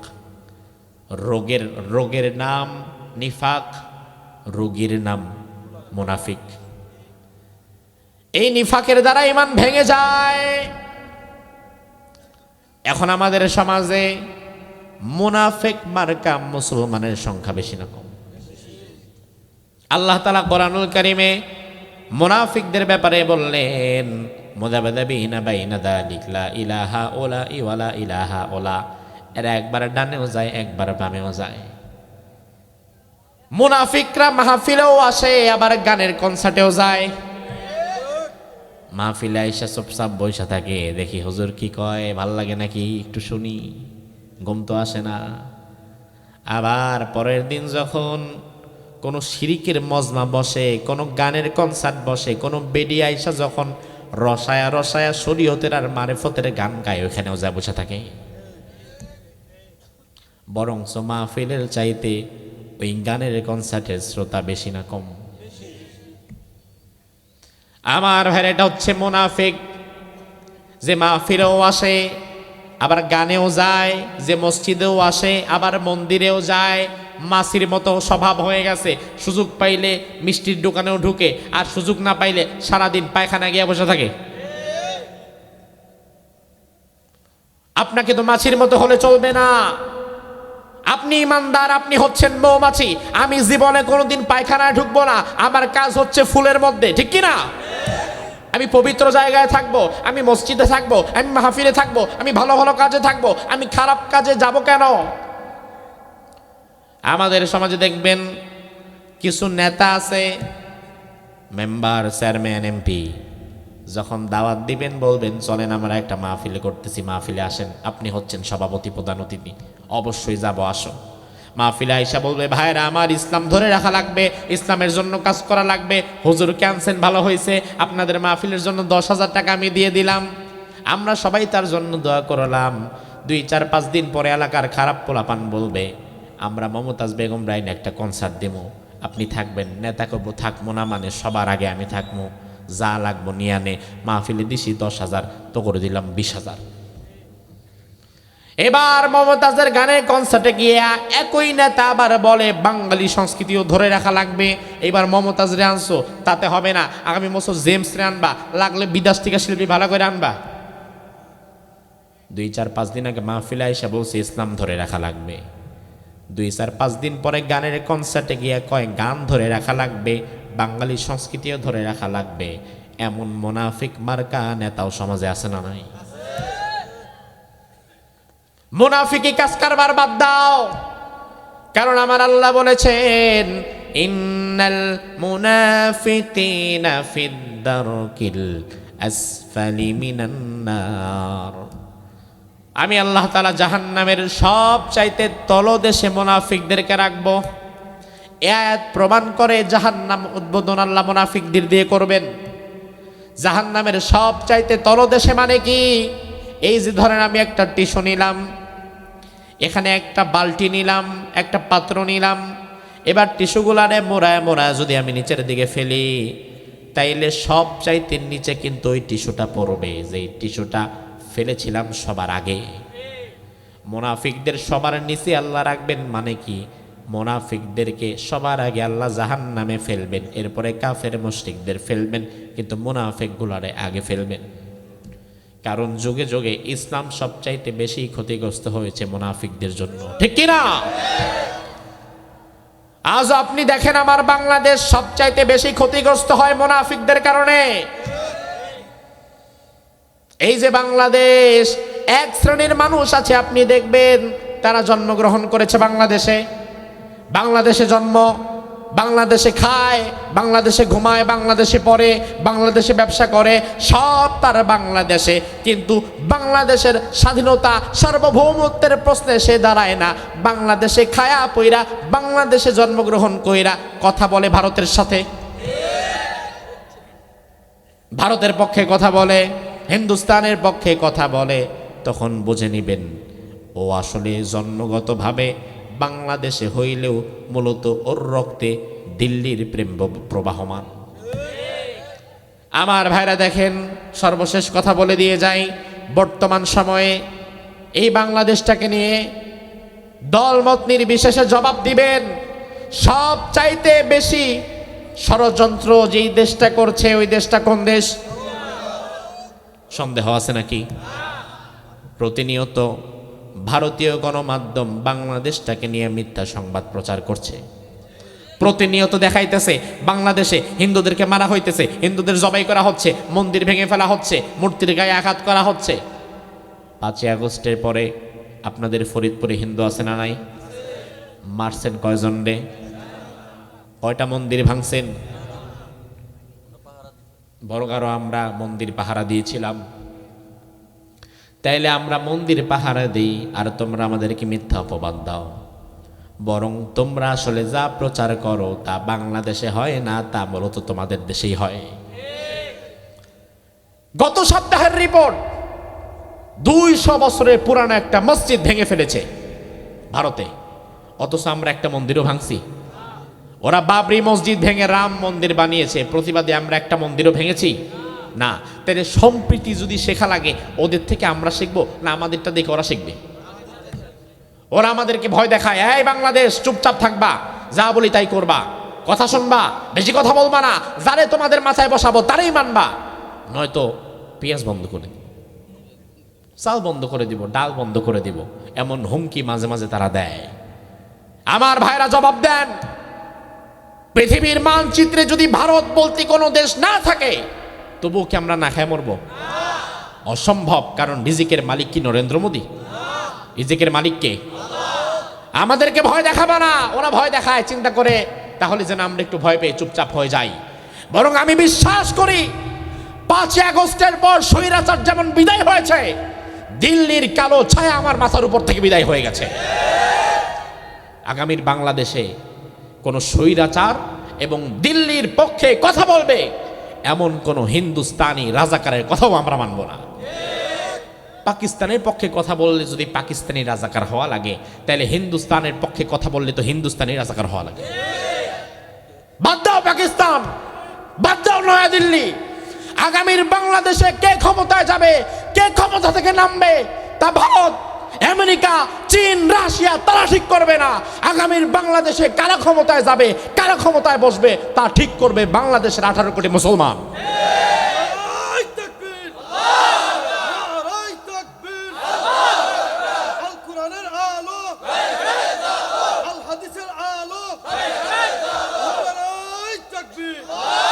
আমার ভাইরা, ওরা আমাদেরকে ভয় দেখায়, এগুলা নাকি তারা বন্ধ করে দিবে।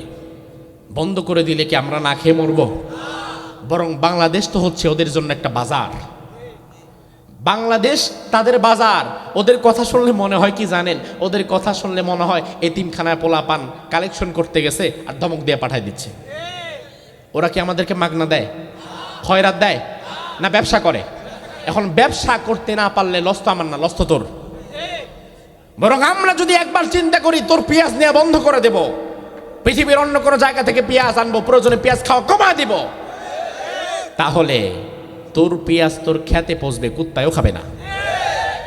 তারপর ওরা আমাদেরকে ভয় দেখায়, আর ওই ভয়টাই এদেশের মানুষ পায়। এদেশের মানুষ যেদিন থেকে ভারতকে ভয় পাওয়া বন্ধ করে দিবে, ওই দিন ভারত আমার বাংলাদেশের ভেতরে নাক গলানো বন্ধ করে দেবে। ওরা মূলত টিকে আছে এই ভয়টাকে কাজে লাগিয়ে, আর কিচ্ছু নাই। বিশ্বাস করেন, মুশরিক যারা হয়, ইমানদার ব্যক্তির সাহস থাকে, একজন ইমানদার 1000 মুশরিকের বিরুদ্ধে যথেষ্ট হয়ে যায়। বাংলাদেশে আমরা যারা আছি, আমরা ইমানদার, এক আল্লাহ ছাড়া কাউকে ভয় করি না, কাউকে বিশ্বাস করি না। তোরা তো মুশরিক, খালি কলসি বাজে বেশি, ভেতরে ইমান নাই, সারাদিন লাফায়, মনে হয় অনেক কিছু করে ফেলবে, অনেক বড় দেশ, অনেক বড় ভূখণ্ড, অনেক অস্ত্রশস্ত্র, এগুলা দিয়া ওরা মাঝে মাঝে আমাদেরকে ভয় দেখায়। এই ভয়টা যতদিন আমাদের মধ্যে আছে ততদিন ওদের রাম রাজত্ব টিকে থাকবে। ভয়টা যেদিন বিদায় হয়ে যাবে সেদিন বাংলাদেশের মানুষ ভারতকে 2 টাকা দিয়েও গুনবে না। আমি দিল্লির পক্ষে থাকবো না, দেশের প্রশ্নে, স্বাধীনতার প্রশ্নে আমি থাকবো ঢাকার পক্ষে। এবং আমি মনে করি এই সময়ে বাংলাদেশে যারা দেশপ্রেমিক হিন্দু তারাও ভারতের পক্ষে যাবে না। কারণ দেশটা আমার যেমন, এদেশে জন্মগ্রহণ করেছে একজন হিন্দু, দেশটা তারও। দেশের প্রশ্নে যদি কথা বলতে হয়, জীবন দিতে হয়, তারও দিতে হবে, তারও কথা বলতে হবে। তবুও আমরা দেখতে পারি স্বৈরাচারের কিছু এতিম সন্তানেরা বাংলাদেশের পক্ষে কথা না বলে দিল্লির মুশরিকদের পক্ষে কথা বলে, হিন্দুস্তানের পক্ষে কথা বলে। এমন লোক আছে না নাই? তওবা করা দরকার বেটা তোর। বাংলাদেশে জন্মগ্রহণ করে একজন মুসলমানের বাচ্চা কোনোদিন দিল্লির পক্ষে কথা বলতে পারে? ও মুসলমান, শেষ একটা হাদিস মনে পড়েছে, শুনিয়ে যাই। রাসূলুল্লাহ বলেছেন, সুনানে নাসাইর হাদিস, ইসাবাতানি মিন উম্মতি আহরাজাহুমাল্লাহু মিনান নার। শেষ জামানায় দুইটা দল এমন থাকবে যাদেরকে আল্লাহ তাআলা জাহান্নামের আগুন থেকে বাঁচিয়ে জান্নাত দিয়ে দিবেন। একটা দল হচ্ছে ইসাবাতুন তাগজুল হিন্দ, একটা দল হচ্ছে শেষ জামানায় গাজওয়ায়ে হিন্দে যারা শরীক হবে, হিন্দুস্তানের বিরুদ্ধে যারা লড়াই করার জন্য দাঁড়িয়ে যাবে, সে সকল মুজাহিদদেরকে আল্লাহ তাআলা মাফ করে দিবে। আরেকটা দল হচ্ছে ইসাবাতুন তাকুনু মা ঈসা ইবনে মারইয়াম। শেষ জামানায় দাজ্জালের সময় ঈসা নবীর আগমন যখন ঘটবে, ঈসা নবীর সাথে থেকে দাজ্জালের বিরুদ্ধে যারা লড়াই করবে তাদেরকে আল্লাহ মাফ করে দিবেন। ঈসা নবীর আগমন কবে ঘটবে, কোন দিন হবে, তিনি কবে আসবেন তা আমাদের জানা নাই। ওই যুদ্ধ আমরা দেখতে পারবো কিনা, শরীক হতে পারবো কিনা তাও জানা নাই। কিন্তু প্রথম বিষয়টা দেখেন, হিন্দুস্তানের বিরুদ্ধে লড়াই করবে। এই লড়াই শুধুমাত্র ময়দানে নেমে অস্ত্রের লড়াই না, এই লড়াই হতে পারে মিডিয়ার লড়াই, এই লড়াই হতে পারে লিখনির লড়াই, এই লড়াই হতে পারে আমার বক্তৃতার লড়াই, এই লড়াই হতে পারে আমার স্লোগানের লড়াই, এই লড়াই হতে পারে আমার মনস্তাত্ত্বিক প্রতিবাদের লড়াই। এই লড়াইয়ে যারা অংশগ্রহণ করবে মুশরিকদের বিরুদ্ধে, আল্লাহ তাআলা তাদেরকেও জান্নাত দিয়ে দিবে। সুনানে নাসাইর হাদিস, মুশরিকিন হিন্দুস্তানের সাথে শেষ জামানায় মুসলমানদের যে একটা যুদ্ধ হবে, সেটা আজকের কথা না, ১৫০০ বছর আগে মুহাম্মদুর রাসূলুল্লাহ মদিনা থেকে বলে দিয়েছেন। রাসূলের কোনো কথা মিথ্যা হতে পারে? সন্দেহ আছে? আজ আমার তো মনে হয় ভারত স্বৈরাচারকে সাথে নিয়ে যা শুরু করেছে তা মূলত এ দেশটার সাথে অঘোষিত যুদ্ধের শামিল। আজকে কয় তারিখ ডিসেম্বরের? গতকালকে কয় তারিখ ছিল? ১৬ ডিসেম্বর। গতকাল ভারতের প্রধানমন্ত্রী নরেন্দ্র মোদী তার ফেসবুক স্ট্যাটাসে নরেন্দ্র মোদী লিখেছে, ১৯৭১ সালে পাকিস্তানের বিরুদ্ধে ভারতের যেই লড়াই হয়েছিল, এই লড়াইয়ে ভারতের যত মানুষ মৃত্যুবরণ করেছে সকলের প্রতি আমরা শ্রদ্ধা জানাই। আমরা মূলত ৭১ সালের ১৬ ডিসেম্বরে পাকিস্তানকে হারিয়েছিলাম। জয় ভারত মাতার জয়। অথচ ৭১ সালে যুদ্ধটা কি ভারত পাকিস্তানের হয়েছে নাকি বাংলাদেশ ছিল? অথচ নরেন্দ্র মোদীর স্ট্যাটাসে বাংলাদেশের অস্তিত্বই নাই। একজন দেশের প্রধানমন্ত্রী বাংলাদেশকে বাদ দিয়ে সরাসরি ৭১-এর বিজয়কে তার নিজের বিজয় বলে দাবি করতে পারছে, এজন্য কারণ বাংলাদেশের কিছু দালাল মূলত দেশটাকে তার কাছে বিক্রি করে দেওয়ার ষড়যন্ত্র করেছে। এজন্য ৭১-এর বিজয়কে সে বাংলাদেশের বিজয় বলতে রাজি না, সে বলে এটা ভারতের বিজয়। অথচ আমি দ্ব্যর্থহীন কণ্ঠে বলছি, ১৯৭১-এর বিজয় ভারতের বিজয় না, এটা বাংলাদেশের স্বাধীনতা সার্বভৌমত্বের বিজয়।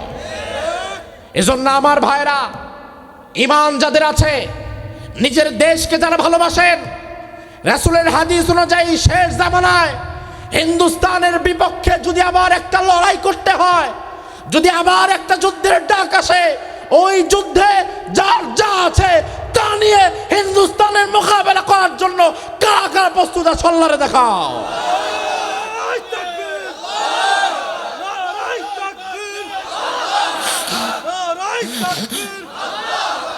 ভারতের দালালেরা তোমার দেশ আমার দেশ, তোমার দেশ আমার দেশ, নারায়ে তাকবীর।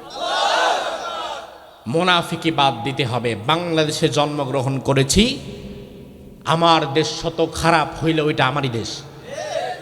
আমার দেশের কোনো খারাপ বিষয়ের উপরে কোনো কথা বলার দরকার হলে সেটা আমি বলবো, তুই কে? আমার ছেলে খারাপ 2টা থাপ্পড় দিলে আমি দেব, তুই কে? তাইলে আমার দেশের কোনো সমস্যা হইলে সেটা আমি দেখবো, তুই কে? দেশটা আমার, এদেশের ভালো মন্দ দেখার দায়িত্ব, কথা বলার দায়িত্ব আমাদের। রাজনীতি দল মত সব বাদ দেন, দেশ বাঁচলে তবেই রাজনীতি, দেশ বাঁচলে তবেই আপনি আজ আপনি যদি রাজনৈতিক মতভেদ করে এক এক দল এক এক দিকে দূরে সরে যান, তাহলে ভিনদেশি শকুন এই দেশের উপরে নজর দিবে। এজন্য সব দলমত ভুলে গিয়ে দেশের পক্ষে থাকার দরকার আছে না নাই? ঈমান ভাঙ্গার 3টি কারণ বলেছিলাম, মনে আছে কি ভাই? 1 নাম্বার মাশাআল্লাহ, 1 নাম্বার, 2 নাম্বার, 3 নাম্বার নিফাক, মুনাফিক হওয়া। আল্লাহ তাআলা আমাদেরকে হেফাজত করুক, আমরা বলি আমিন। 1 ঘন্টা চেয়েছিলাম, আল্লাহ 1.5 ঘন্টার বেশি সময় হয়ে যাচ্ছে। আল্লাহ তাআলা এই যে সময় একটু বেশি চলে গেছে, আপনাদের কষ্ট হয়েছে কি ভাই? আল্লাহ তাআলা আমাদেরকে কবুল করুক, আমরা বলি আমিন।